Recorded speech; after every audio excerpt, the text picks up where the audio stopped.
So today we're going to be driving new valve guides into a 1275 MG midget head.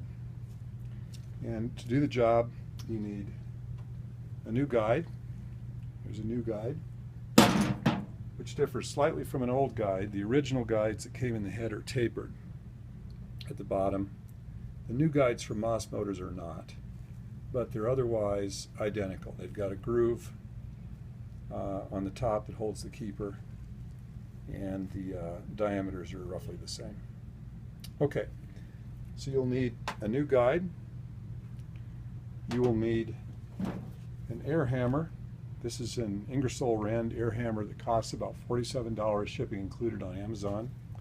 And a driver bit you can get on a number of cylinder head supply stores of the proper diameter to fit the guide.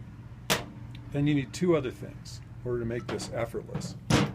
You need spacers, and I experimented with a variety of washers, and then I realized that these two bushes I had just sitting in my bucket of washers, which you can get at Lowe's or Home Depot, were perfect. Two of them stacked on top of a guide. Actually, I'll put them on top of an original guide that hasn't been touched, and you can see that's flush, or maybe a thousandths higher than it needs to be, which is just fine, because the hammering action could rebound the guide slightly below that depth. So you get two of these bushes, and I'll tell you what their measurements are in a minute. And you get your guide, and then you need a sacrificial washer. Now this is actually a piece of plate steel that's just been drilled, and you need something fairly hard, or else the hammering action of the air hammer can destroy a regular washer. And here's one that I used a couple of times, and you can see that it was destroyed by the air hammer, resulting in a guide going in a little too deep. So it had to be driven out and put back in. Not a problem, and I'll show you how easy this is to do, and you'll probably never want to pay someone to do this again. You oil up the new guide. By the way, this head has not been heated, and the guides have not been chilled. That's entirely unnecessary. This has been driven in at least once, and you can see there's no galling whatsoever on it. It's in good shape. Okay, so you oil up your guide, place it in the head, tap it gently with a ball peen hammer to set it. This really isn't necessary, but it helps. Just a couple of taps, don't hit it hard so you don't mushroom the end.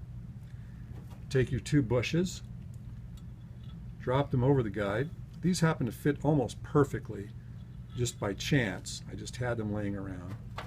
Take your sacrificial washer, slide it over the reduced portion of the driver, which goes inside the guide. Set the guide on.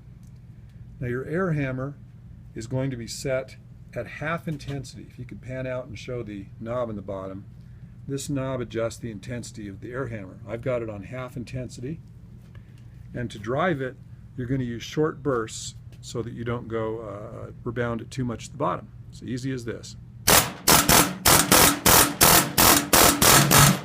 And you can hear it speed up a little at the end. That's because it's bottoming out. And if you look carefully, you can see this is perfectly flush with the top. And if you measure with your caliper, you will find that the distance is identical to the original guide. It's a little higher, actually. I'll put this on here again. You can see this is perfectly flush. And this guide, the original guide, is ever so slightly lower. I mean, I could barely discern it. It might be a thousandths lower. Well within spec, but if you want, all you do is take something a little thinner than this straps piece of steel, like a washer, and just tap it a few times with the air hammer, and it will lower it a thousandths or so. It's as easy as that. Now we're going to show you taking out an original guide, and you'll see how quick and easy that is. Completely effortless. Done. And that's how to install new guides in a 1275 Spridget head.